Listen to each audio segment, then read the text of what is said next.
In Hitman Absolution, we very rarely require you to use any kind of weapon. But should you feel the need, we've prepared an extensive palette for you to choose from.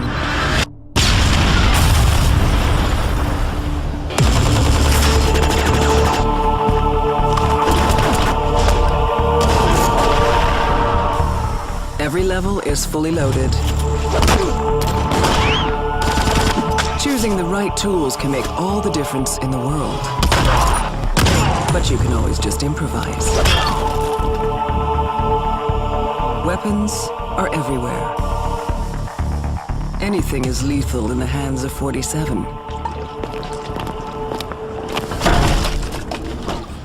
47's signature weapons are the fiber wire, perfect for silent takedowns. And his legendary silver ballers, stainless steel 45s, which of course can be equipped with silencers. An invaluable tool if you don't want the extra attention. Dual wielding enables you to deliver rapid fire, while a single pistol offers you precision shooting. Just ease the trigger. Sniping is an art form in Absolution. From hair trigger response to controlled breathing, we've given you the ultimate skill set to master. But again, the choice is yours. Whether you're a perfect assassin, a brutal maniac, or a bit of both, we've got all the tools you need.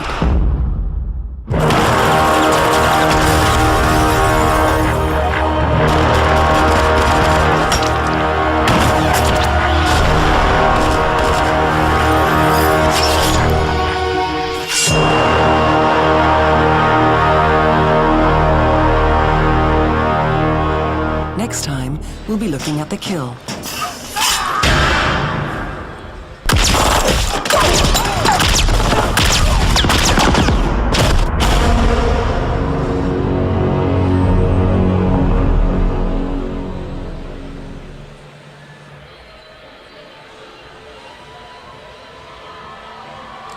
Welcome back, everyone, to WCG's New Year Comic-Con coverage. My name is Alex Goldenboy Mendez, and I am giddy with excitement about this one.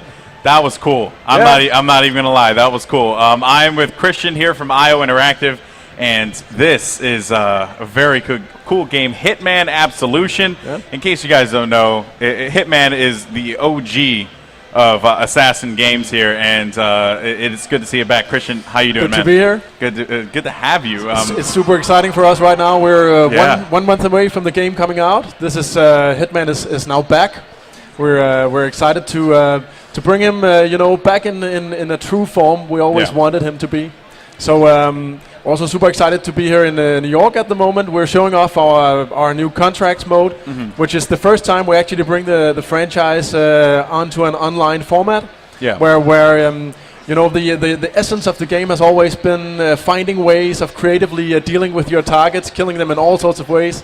As we just showed, there are quite a few tools you can use. I saw a plunger. Yeah, that's true. How does that one work? I'm just curious. Well, I won't spoil it actually, but I'll tell you something. When we set out to build the game, obviously we're building it on a brand new engine. We got to ask ourselves, what do we really want to develop? And one of the things we said was anything that's in the game world, if 47 can pick it up, it's actually a weapon. That's awesome. And that even includes the plunger, obviously. It's a franchise that is both in a way it's very serious in the sense that you're this ultimate assassin, but on the other hand, it also has quite a lot of dark humor in it. Yeah. I mean, you can have some fun with a plunger. That's awesome. Of course, Fiberwire is back, and all the trademarks of Agent 47. So, Hitman Absolution, like you said, is for the first time ever going to be brought to an online format. Yeah.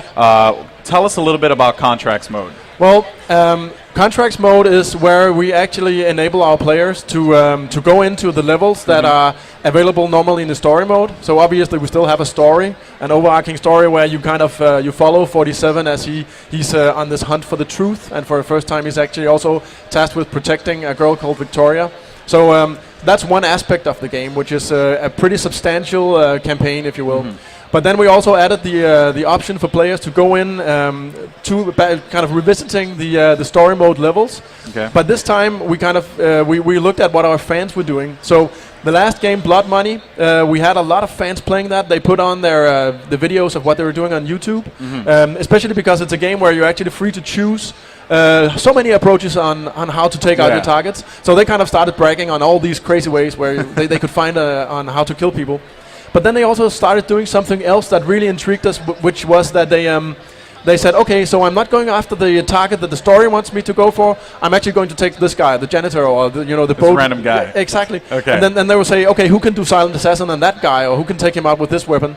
And we actually said that's a super cool idea. So that's actually what we lifted over in contract. We said, what if any NPC in the game could actually be a target? And what if you, as a player, were able to choose which of these NPCs you would then want to kill, basically? And if you think about that, if you we've been showing, for instance, this derelict library at we showed it at our E3, for instance, and it's in the story mode. It's 47. He's hunted by police. He has maybe 25 cops looking for him in a huge library.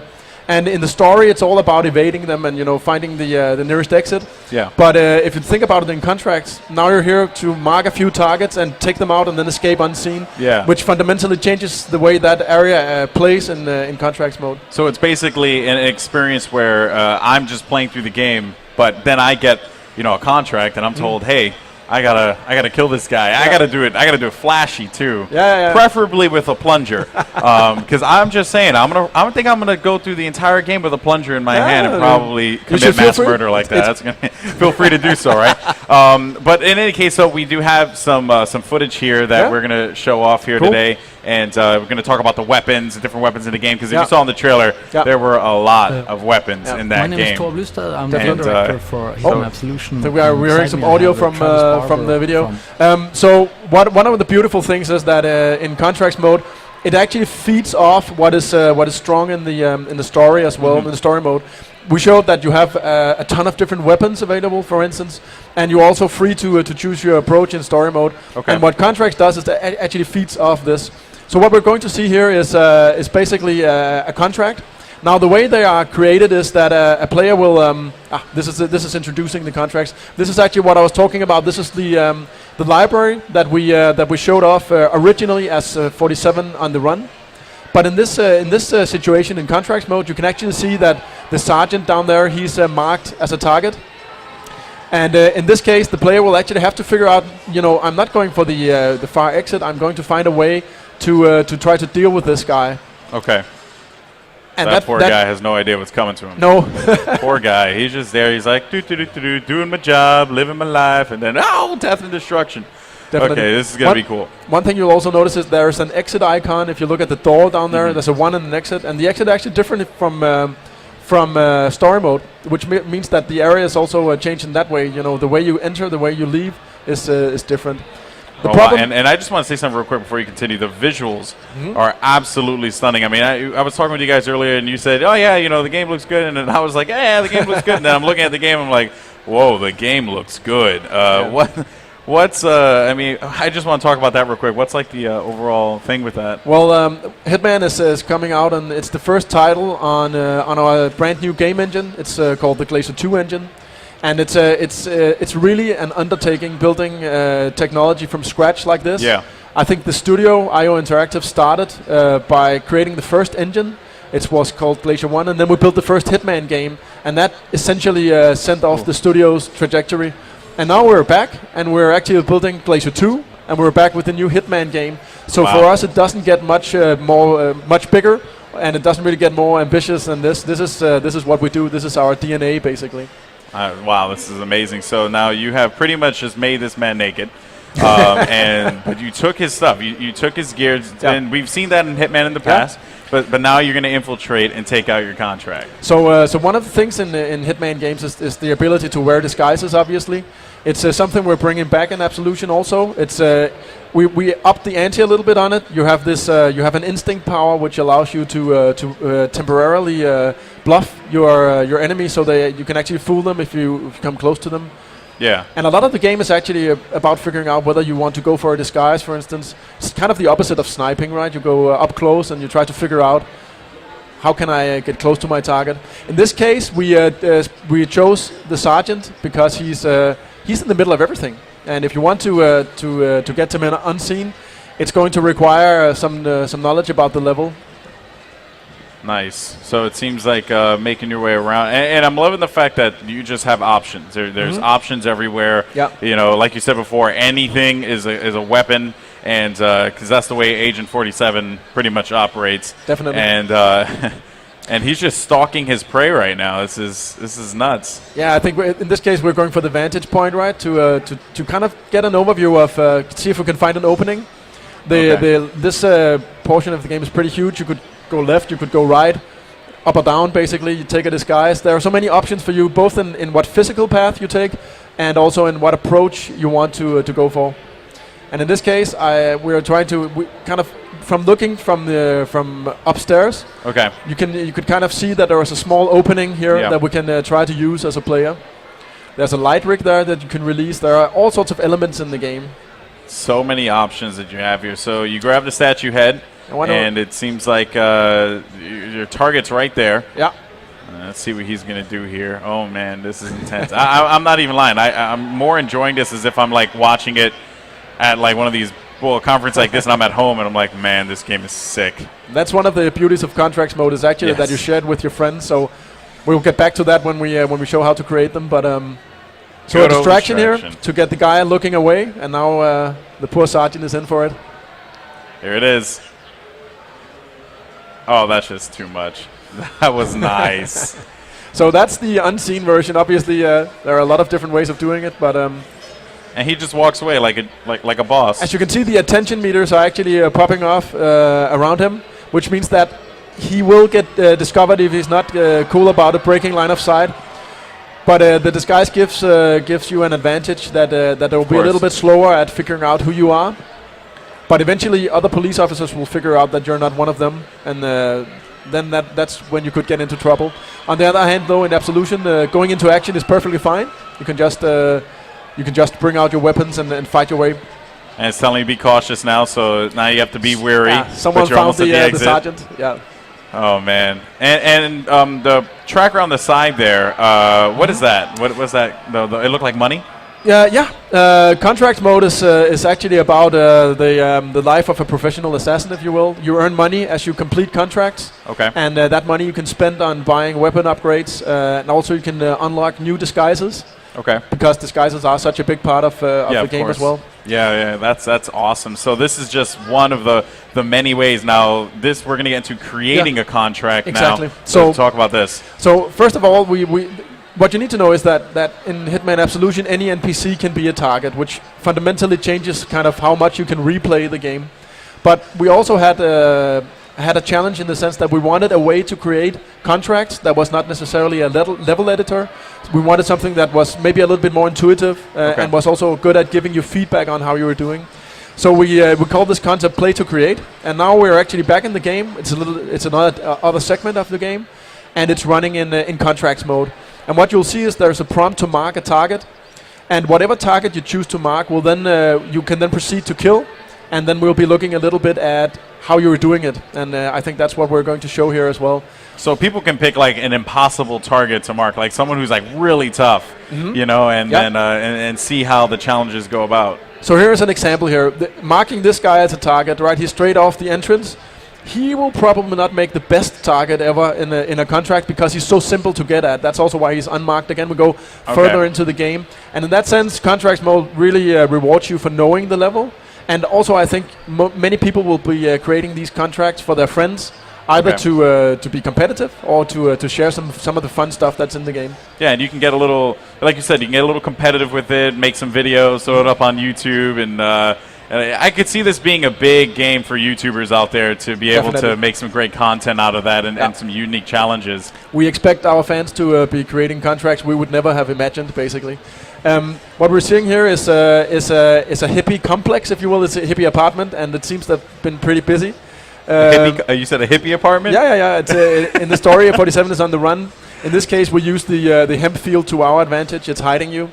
And that also means we're kind of free to roam around and figure out what target might be interesting if we want to challenge, if we wanted to challenge one of our friends.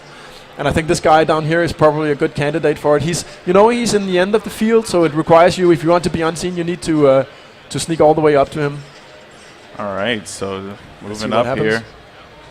And now you got him. And now you've marked him as a target, so now other people can do that.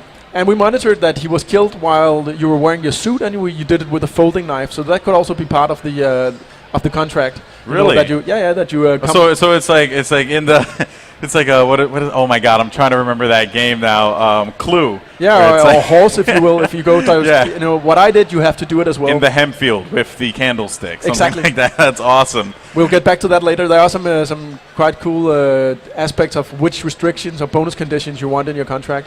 What we just showed was also that you can exit. There was a window. But again, you cannot mark up to 3 targets. So depending on how complex you want your contract to be, or how challenging you want it to be to your friends, then you mark more targets. And in this case, we really wanted to mark another target and also maybe head for another exit. These guys live a very dangerous life. Just want to point this out there. The candles near the bed, not the best idea, people. Got to give it to the hippies. Yeah, they're not that. The safety doesn't really concern them that much. So here we have a hammer. That's both as for every weapon, it's both you can throw it to distract NPCs. Okay. Or you can actually obviously bash people on the head with it. And if you were to do so, we would track that this guy died by a hammer blow, basically. So now, if just out of curiosity, if in contracts mode I wanted to go like mass murderer style, just like go crazy in a field. I know I've said the word mass murder like 3 times, so do not be concerned for me, people. But can I do that? Can I just throw that out there and just be like, I ran up to him and I chopped him in the head with a hammer, or I slammed him in the head with a hammer? I could just do that. I mean, the game is fundamentally a game of you can approach it however you want. In contracts, you will have 3 designated targets, but as we're also showing later today in the panel here at Comic-Con, one of the ways you can approach a contract is just going in guns blazing and see how that will take you. Maybe you're actually faster. It depends a little bit on how the contract was constructed in the first place.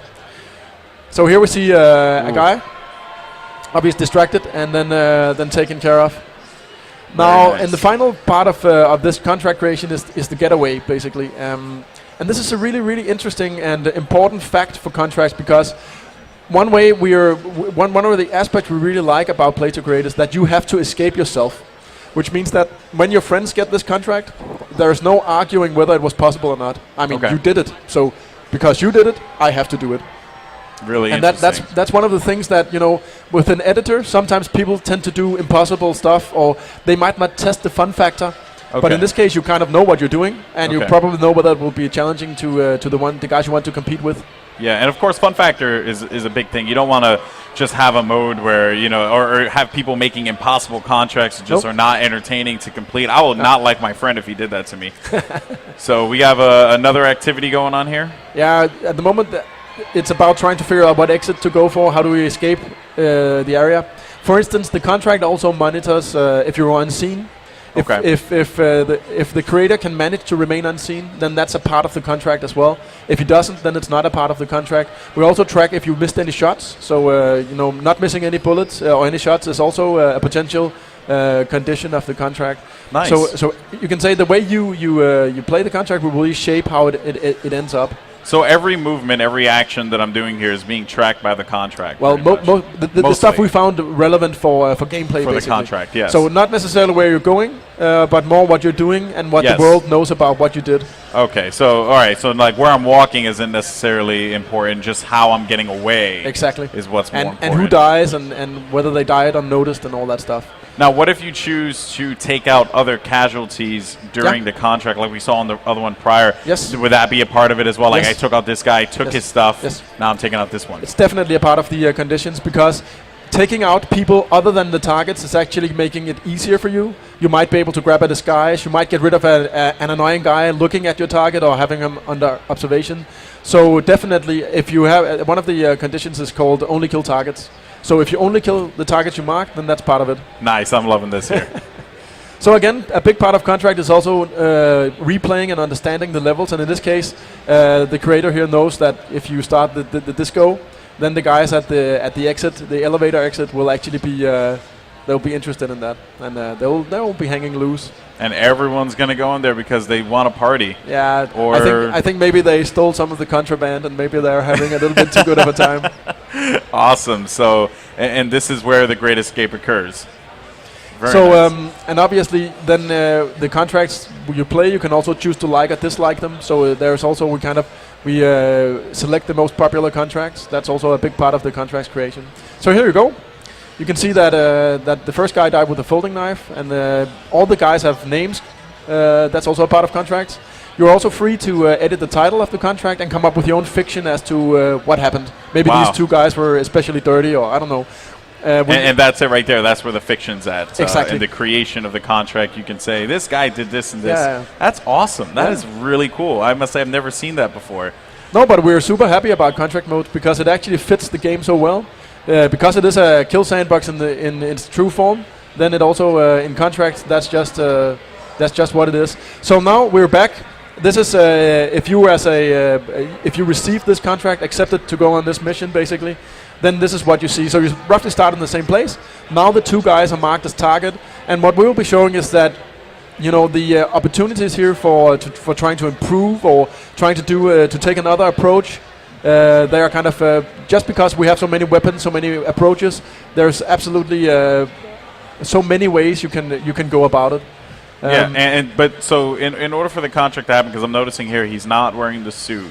Yeah, that's a good observation, because what contract mode allows you to do as well is when you enter the contract. So let's say I challenged you, then what you get to do is actually you go into your inventory outside of the game.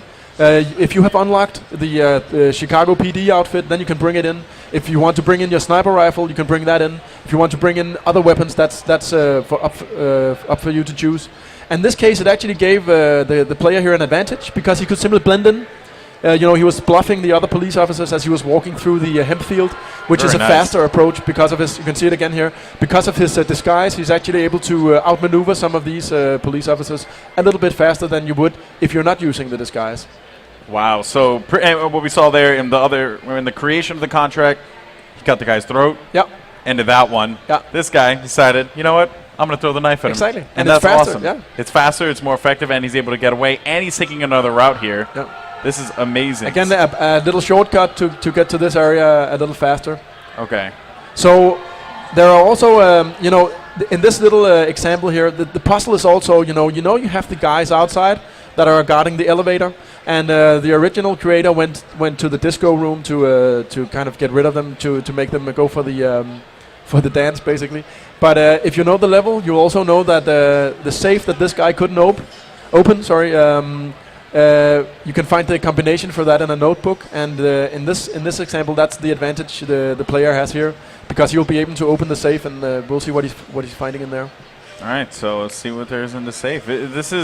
I'm loving just how diverse this can be. This really does change how someone can enjoy this game, and seems like he found some explosives. Well, it turns out the hippies are, both they have quite a bit of money. And somehow they also are not as pacifistic maybe as they seem in the beginning. The convenience is thrilling. And then, as you notice, the player actually activated a radio, and the radio will function in the way that this guy will come and check out what's going on with the radio. Why does it turn off all of a sudden? Do we have ghosts in the apartment building? And what this will also do is, once he's done, figuring out, okay, that's just a radio, he will actually notice that the safe is now open. The safe he was trying to open before. Okay. And you'll notice that there's money in there. And which who knows? Maybe he could be thrilled. Maybe that's the whole writing of the contract, right? The fiction of it. And now he's actually calling his friends, saying, "Hey, I found something you might be interested in." And then they'll start discussing whether to bring it in, or maybe they start sharing it.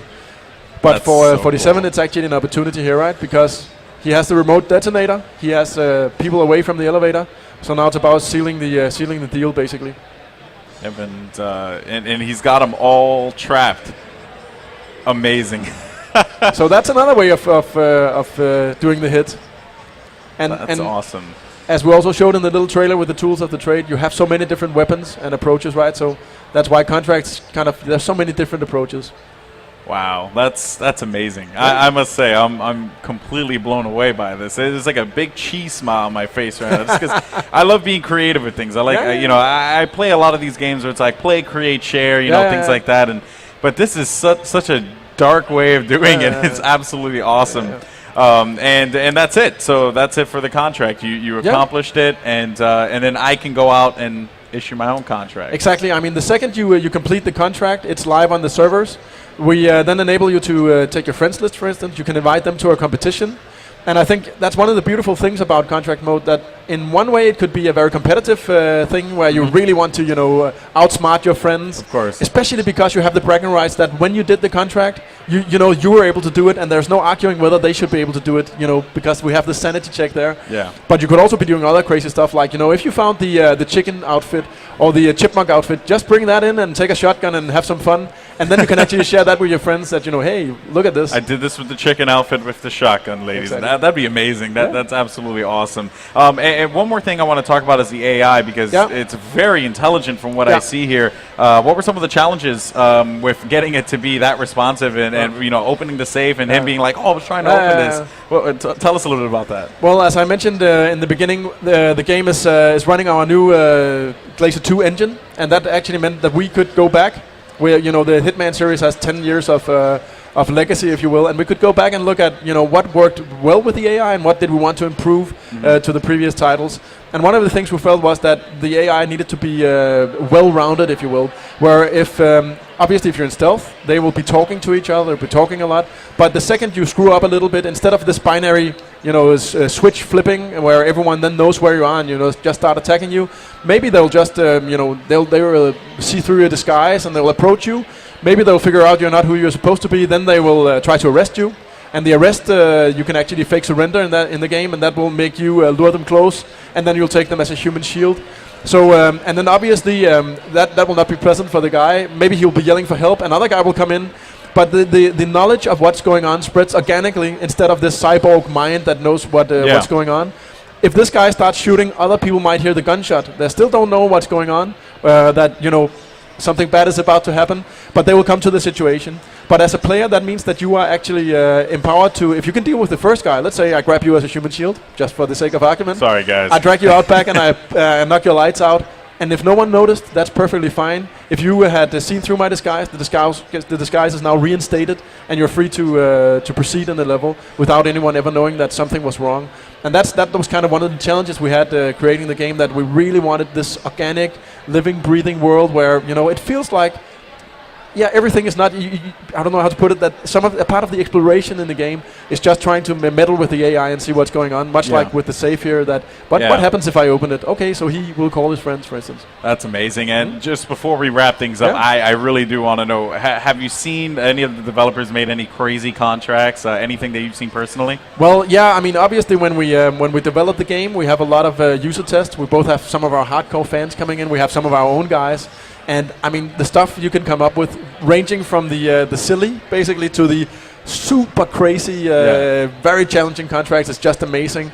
We have some of them. One of them is where you really need to understand some mechanics. Let's say, for instance, we've shown the King of Chinatown, which is in the story mode, it's a hit on this mafia captain who's sitting in the middle of the town square. But in one of the developer hits, or in one of the hits that we created, we just chose a police officer. And he's pretty lazy. He's just standing there in front of a vendor. But the trick was one of the guys figured out how to kill him without anyone noticing and hiding his body. And how to do that in the middle of the crowd is that's a really big puzzle, right?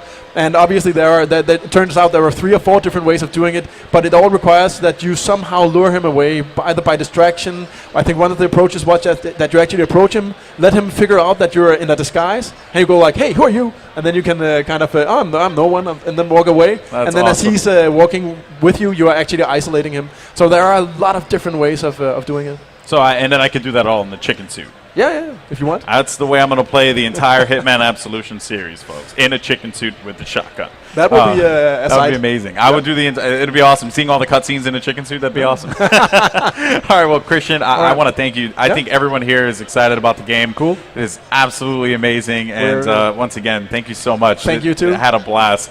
So in any case, though, we have a closing trailer for you guys at home, and of course some of the event goers to check out as well. And after that, we're going to have some more content from New York Comic Con. So go ahead and enjoy. All right, thanks.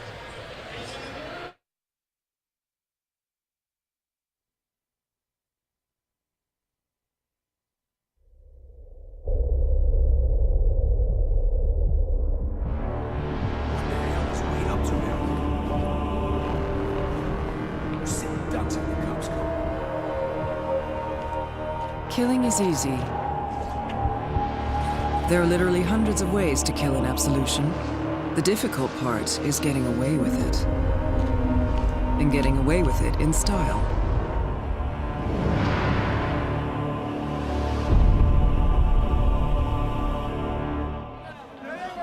Some argue the real challenge is killing only the target.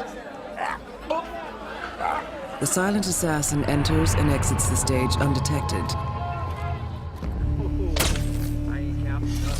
It's a game that requires finesse.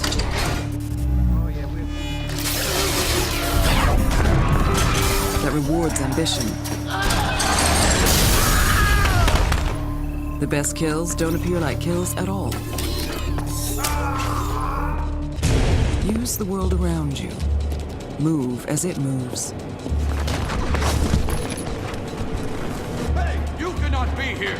Being detected doesn't mean you failed. It means you have to act. You don't have to kill, but you have to act fast. Drop the body and move away slowly. You'll soon find yourself cornered, flanked, dead. Still, you can always drop the tiptoeing. Killing can be an art without being subtle.